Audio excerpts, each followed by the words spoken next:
Channel. তো বন্ধুরা, তোমাদের অগ্রগতি চ্যানেলের সকল ফ্রেন্ডস এবং ফলোয়ারদের নতুন একটা ভিডিওতে স্বাগত জানাচ্ছি। আজকে আমি চলে এসেছি প্রোনাউন, যেটা পার্টস অফ স্পিচের একটা গুরুত্বপূর্ণ অংশ প্রোনাউন।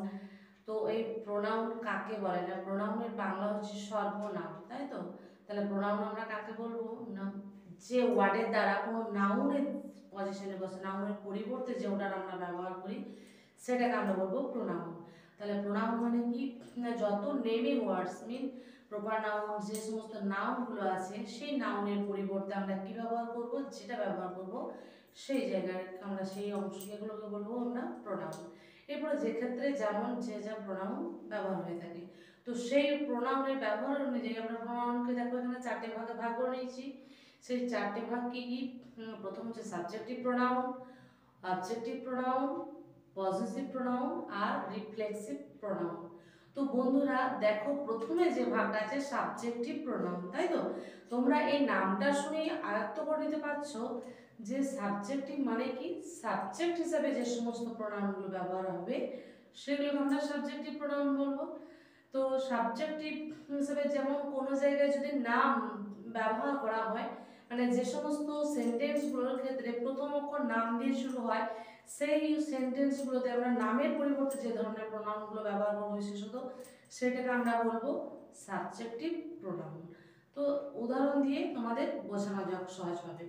দেখো এখানে আমি একটা বাক্য লিখছি যে রমেশ gave a pen রহিম,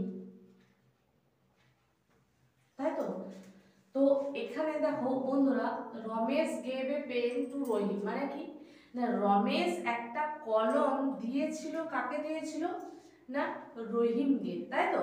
তাহলে এখানে দেখো কে, আমি যদি প্রশ্ন করি এই ক্রিয়াপদকে যে কে দিয়েছিল, কে আসছে? একটা হু, মানে কে, তাই তো? তাহলে এই যে সাবজেক্ট কে আছে? রমেশ।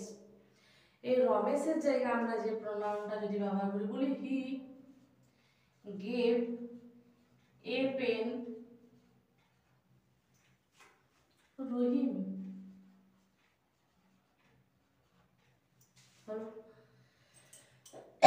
তাহলে এই যে হি, এটাকে আমরা বলবো সাবজেক্টিভ প্রোনাউন। এরপর নেক্সট আমরা যদি এটা পরিবর্তন করে লিখি যে হি গেভ এ পেন, এখানে জায়গায় হিমটা জায়গায় রহিমের জায়গায় লিখে দিলাম হিম, মানে সে তাকে একটি কলম দিয়েছিল। তাহলে আমরা এই বাক্যটা দিকে লক্ষ্য করব। দেখো প্রথম বাক্যে আমরা যেটা ব্যবহার করেছি সেটা ছিল নাউন, দ্বিতীয় সেন্টেন্সে যেটা আমরা ব্যবহার করেছি সেটা সাবজেক্ট হিসেবে, সেটাকে আমরা কি বলছি? প্রোনাউন। প্রোনাউন বলতে আমরা এগুলোকে বলছি সাবজেক্টিভ প্রোনাউন। আর এখানে তৃতীয় থার্ড যে সেন্টেন্সটা আমরা ব্যবহার করেছি সেটাকে আমরা এই যে এখানে কাকে দিয়েছিল না তাকে, এটাকে আমরা বলবো অবজেক্টিভ প্রোনাউন। তো বন্ধুরা, সাবজেক্টিভ প্রোনাউনের কিছু চেঞ্জ যেগুলো অবজেক্টিভে পরিবর্তন হয়। তাহলে অবজেক্টিভ আমরা প্রোনাউন এখান থেকে বলতে পারবে কি? না, যে সমস্ত প্রোনাউনগুলো অবজেক্ট হিসেবে ব্যবহার করা হয় সেগুলোকে আমরা অবজেক্টিভ প্রোনাউন হিসেবে ব্যবহার করি, যেমন তাহাকে, তাদেরকে, আমাকে। মানে যে সাবজেক্টিভ প্রোনাউনগুলো যেটা আমরা অন্যদিকে মানে অবজেক্ট হিসেবে যেটা ব্যবহার করবো সেটাকে আমরা অবজেক্টিভ প্রোনাউন বলবো। তো পরিবর্তনটা কিভাবে হয় দেখো, এখানে সাবজেক্টিভ প্রোনাউন যেটা আছে, তো আমি বোর্ডটা আগে একটু ক্লিন করে নিচ্ছি।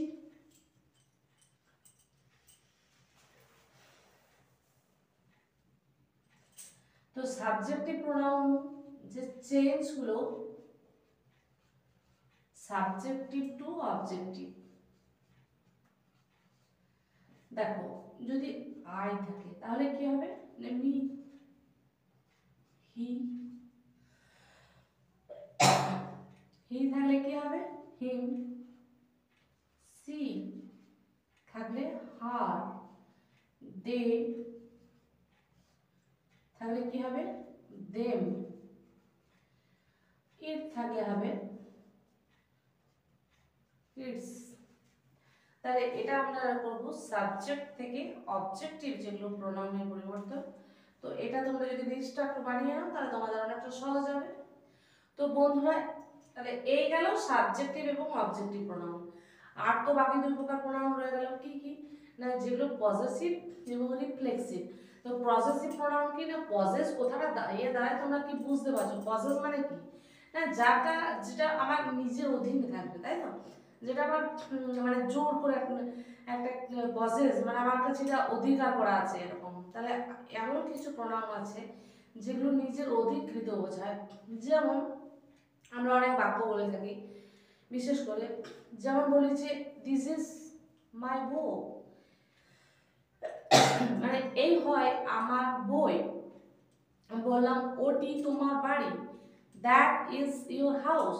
তাহলে এই যে এগুলো আমরা ব্যবহার করছি প্রোনাউনগুলো, এগুলোকে আমরা কি বলবো, না এগুলোকে আমরা বলবো পজেসিভ প্রোনাউন। তো দেখো এখানে আমি বোর্ডটা একটু ক্লিন করে নিই। তাহলে আরো দু প্রকার যে প্রকার প্রোনাউন রইল সেটা কি বন্ধুরা হলো, না পজেসিভ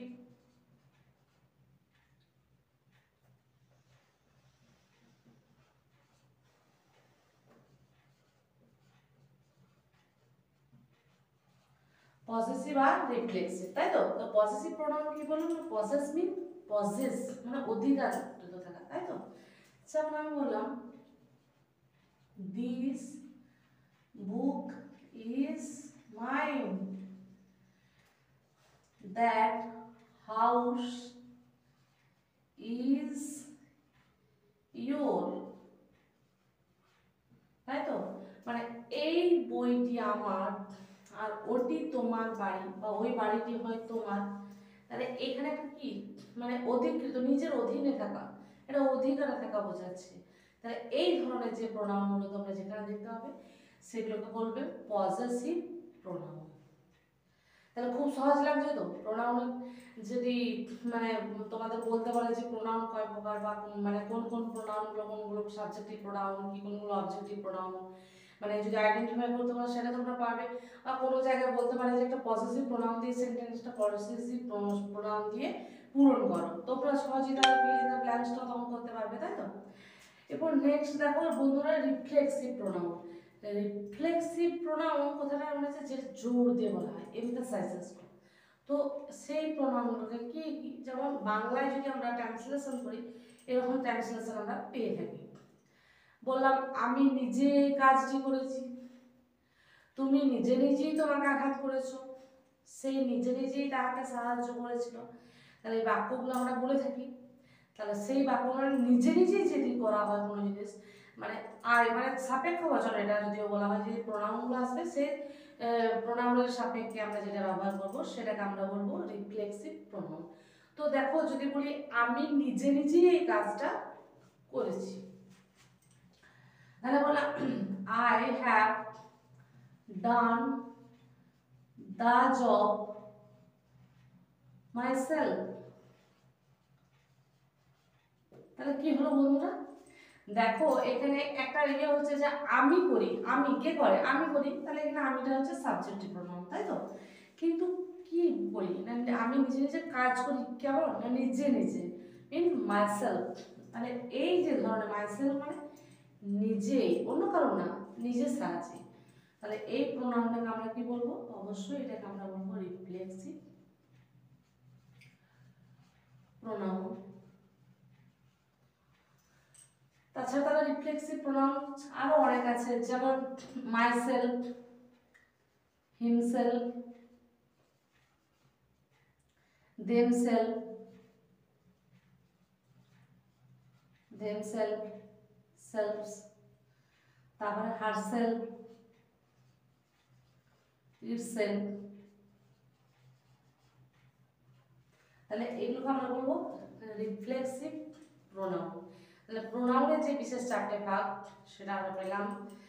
তো আশা করছি বন্ধুরা, যদি প্রোনাউনে যে সমস্ত তোমাদের সমস্যা ছিল, প্রবলেম ছিল, সেগুলো এই ভিডিওটাতে দেখলে তোমরা অনেকটাই উপকৃত হবে। আর যদি কোনো সমস্যা থাকে তাহলে অবশ্যই কমেন্ট বক্সে কমেন্ট করে জানিও।